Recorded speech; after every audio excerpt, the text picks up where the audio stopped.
Shalom, giving all praise to the Heavenly Father, Yahweh Ba'ashem Yahushai Ba'ashem Rachahakwadash, and double honors to the apostles and elders at Great Millstone who rule well. Peace and salutation as always to the elect. And real brief, I wanted to address something said in this video done by Vocab Malone, what everyone needs to know about the Black Hebrew Israelites.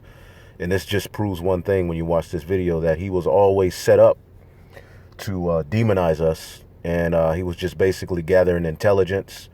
And as Christians always do, they come, crouched down and humbled down as if they actually want to dialogue about the scriptures. But now that all of this rhetoric and all of this madness is out, with this so-called Hebrew Israelite, all right, which has been linked to Israelite Church of God in Jesus Christ, which is headed by the Comforter, Jermaine Grant, the so-called God-sent Comforter, which he's a bug out.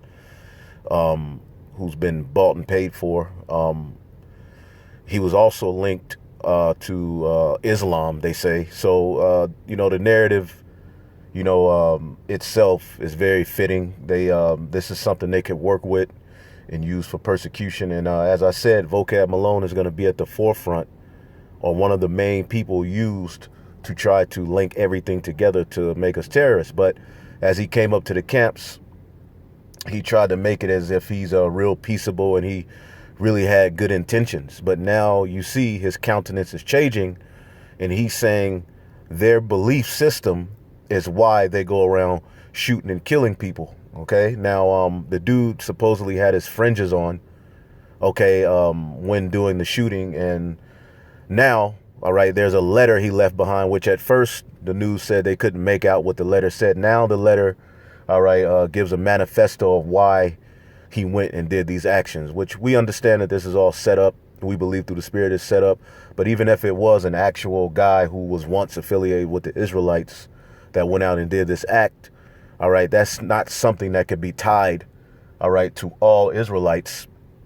And we do not teach to take up arms. And he knows this, showing you that he's the devil, as the scriptures say, real quick.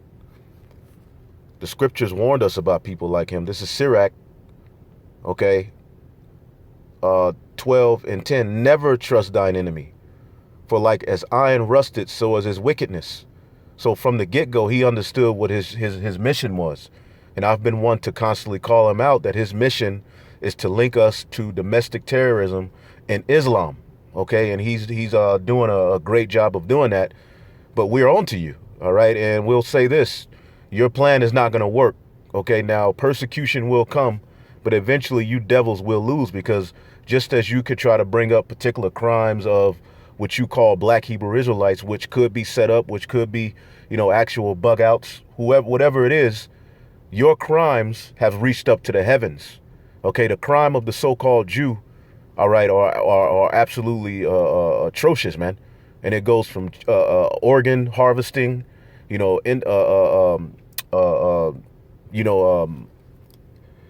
what's this, fractional reserve banking, all right, human trafficking, child pedophilia, biting, circumcising children with your mouths, drinking blood, and mass enslavement, as well as various other crimes that you believe that you're going to get away with. Now it says, never trust thine enemy, for like as iron rusted, so is his wickedness. Though he humble himself and go crouching, yet take good heed and beware of him, and thou shalt be unto him as thou hast wiped a looking glass, all right, and shall know that his rust have not altogether been wiped away, which is why we didn't want to deal with him when he came up. But you have to defend the gospel. But ultimately what he's doing is he's trying to get particular wording and verbiage out of Israelites so that he can present it in this documentary he's going to come out with eventually on the One West Hebrew Israelite camps. And mark my words, there will be a documentary. It will go national, and he will eventually be interviewed by big news stations and present this very same information that you hear him presenting in this video on a world platform. All right. So that guy's an agent. He is a so-called Jew, I believe, through the Spirit, and it's personal to him. All right. And he's not sincere. He doesn't have good intentions. And his overall goal is to have us locked up and thrown off the streets and put to death and linked to terrorism. All right. And you can continue. It says, set him not by thee, lest when he hath overthrown thee, he stand up in thy place. And that's what they want. They never wanted us as Israelites to come to this understanding. So now the only thing they can do is demonize it, because they can't deal with us in the scriptures. All right, we're fulfilling prophecy. The scriptures deal with the Israelites in the latter days coming back to the understanding of who they were before the kingdom of heaven was set up. And they're trying to offset that, all right, by, belittling us and linking us to just this term black, all right, and everything else negative. So they are trying to remain in that stead of being the chosen people. And as you can see, vocab has changed his countenance. Remember, he didn't really believe that those people were the so-called Jews, were the true Jews. He was kind of iffy about it. Now black Hebrew Israelites are killing Jews, so he believes that those people over there are the Jews, in which he will not deal with prophecy of, if those are the Jews, why is there war in the land? If there are the Jews, where's David?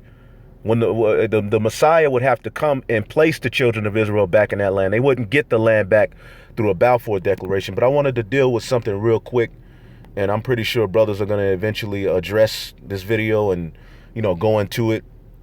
And as will I, if the Spirit jumps on me. But I wanted to address something he said about reincarnation. So let's go ahead and look, because in this video, he's giving reasons why, according to our teachings, we go out and harm Jews. So he's a demon. All right. But we all knew this. And, if there was any question if the man was sincere, now you should be very clear that he's not. But let's go ahead and play this clip about reincarnation. I learned of this belief in my first street encounter with a young black Hebrew Israelite. I remember telling the man, "Your theology is racist." He responded, "That's because God is racist." Anderson believed what almost every single One West Hebrew Israelite group or camp believes. God hates certain people based strictly on their... And the scriptures do say God hates Esau, okay? Now, take what we're saying and apply it to the story of Exodus. Was Moses racist? Was God racist for avenging? All right, because the Most High is the one who avenged the Egyptians, okay? We're not teaching to go avenge ourselves. We got to wait on the Lord, but we're telling you what the Lord is going to do, all right? The Lord punished a particular nation of people, a particular race of people, based on what they did to his chosen people. So what we're saying is not out of the guidelines of the Spirit. Okay, the Lord tells you that he's going to avenge those who have troubled his churches, his chosen people, the Israelites. That's written in the Old and New Testament. Okay, and the Lord chose the Israelites to be the nation that will be on top of the rest of the heathen nations, man. Now, if you deal with the blessings, okay, if you deal with the blessings alone, let's deal with that real quick. When you get the blessing, Deuteronomy, real quick. Let's say the Israelites had got it right and didn't break the laws. Well, this is what would have happened. Deuteronomy 28:1, and it shall come to pass, if thou shalt hearken diligently unto the voice of the Lord thy God, to observe and to do all his commandments, which I command thee this day, that the Lord God will set thee on high above all nations on the earth. Okay, above all nations on the earth, man. Okay, and when you look at Jacob's blessing, all right, in Genesis, the 27th chapter, one of the blessings is that his brethren will bow to him, man, and that all nations would serve his seed. Okay, so what we're saying is not outside of what the scriptures say. I just wanted to say that real quick, but I wanted to real quick address this reincarnation thing he brought up. Base. You'll hear more details on this in number 5. But for now, number 3. The black Hebrew Israelites teach the doctrine of reincarnation. Reincarnation is the belief, usually associated with Eastern religions, that after you die, you return. Now, he said Eastern religions. Now, what this dumbass doesn't understand is that the scriptures originated in the East. The story of the Bible goes back, the knowledge that was given unto Adam and eventually passed down through that chosen line, okay, comes from the East. Okay? This is Genesis 28:8. Genesis 2:8. And Yahweh, all right, planted a garden eastward in Eden, and there he put the man whom he had formed. And what did he do with the man that he put eastward in Eden?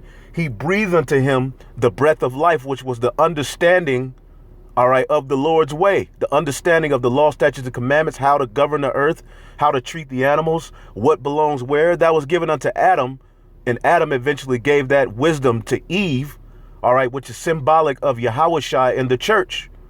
But eastward in Eden is where this knowledge originated, okay? Genesis 2:8, eastward is the east. Kadam, all right?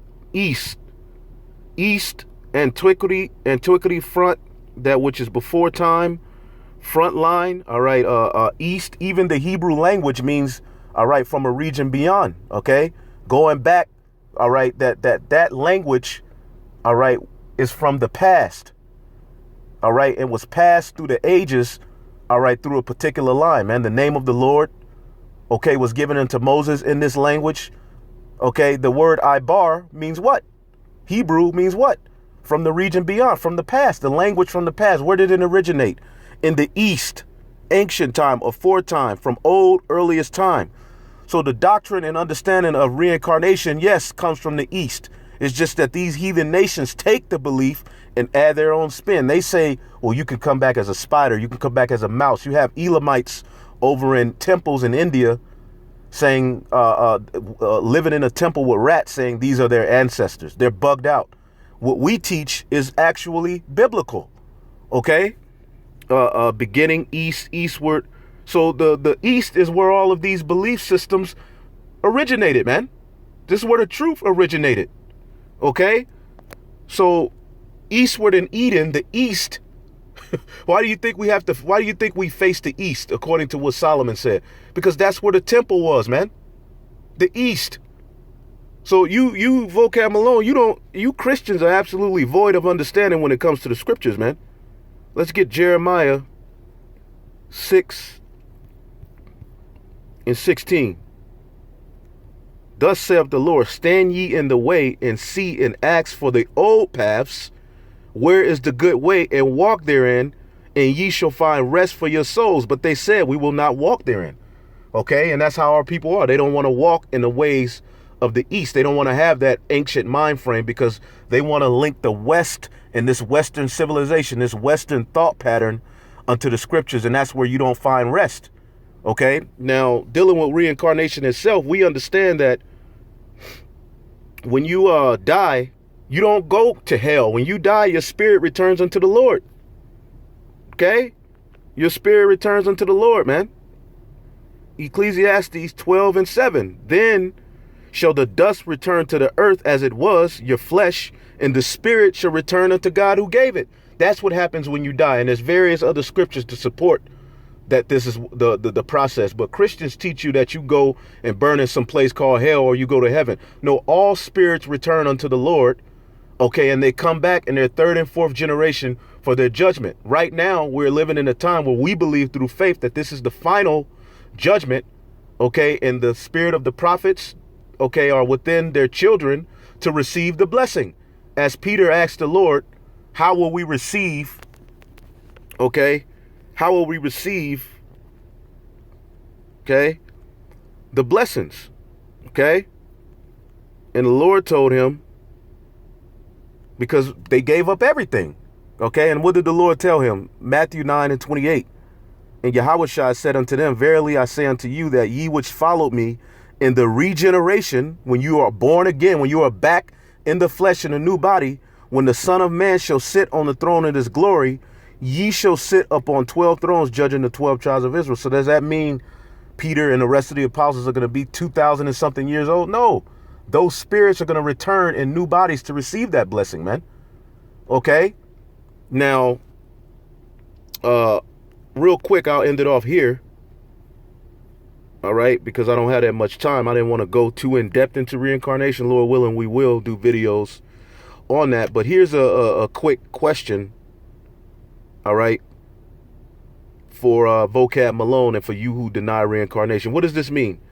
Daniel chapter 12 and 13. But go thy way, all right, till the end be, For thou shalt rest. Okay, because how do you rest? When you go to the king, when you go to the heavens, you rest. But eventually it says, and stand in thy lot in the end of days. So how is Daniel going to stand in his lot in the end of days? Okay, how? What does this mean? Okay, it says, Daniel 12:13, but go thy way to the way of thy way to the end be, for thou shalt find rest, and stand in thy lot in the end of days. How is Daniel going to stand in his lot in the end of days? Okay, let's get another one.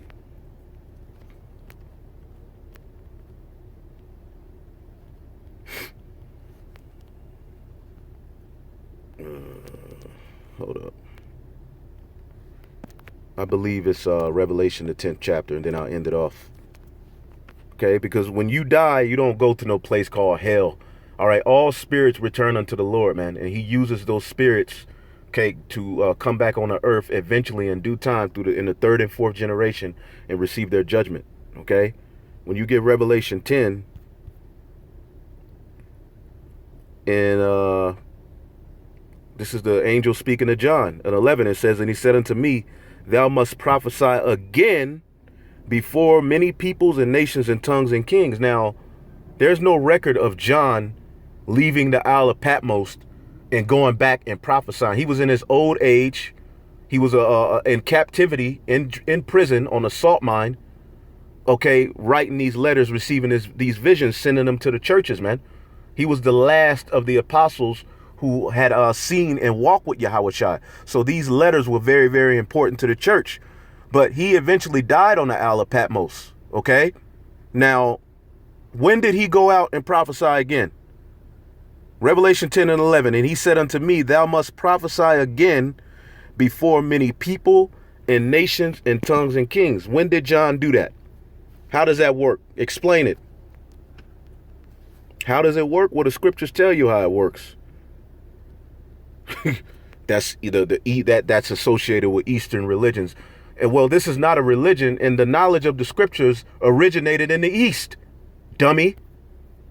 Sirach 10. All right, this is Sirach 35 and 15. Sirach 36 and 15. Give testimony unto those that thou hast possessed from the beginning, and raise up prophets that have been in thy name. So the prophets will be raised back up again in the latter days, which is how, when you read Revelation, the 18th chapter, okay, Revelation 18 and 20, it says, rejoice over her, thou heaven, and ye holy apostles and prophets, for God hath avenged you on her. So when Babylon is destroyed, which Christians don't want to deal with, okay, which the Lord is going to destroy Babylon, the apostles will be rejoicing. Okay, how? Because they'll be back, all right, to witness it and receive their reward, man, as Yahushua told them in the regeneration, man. Shalom.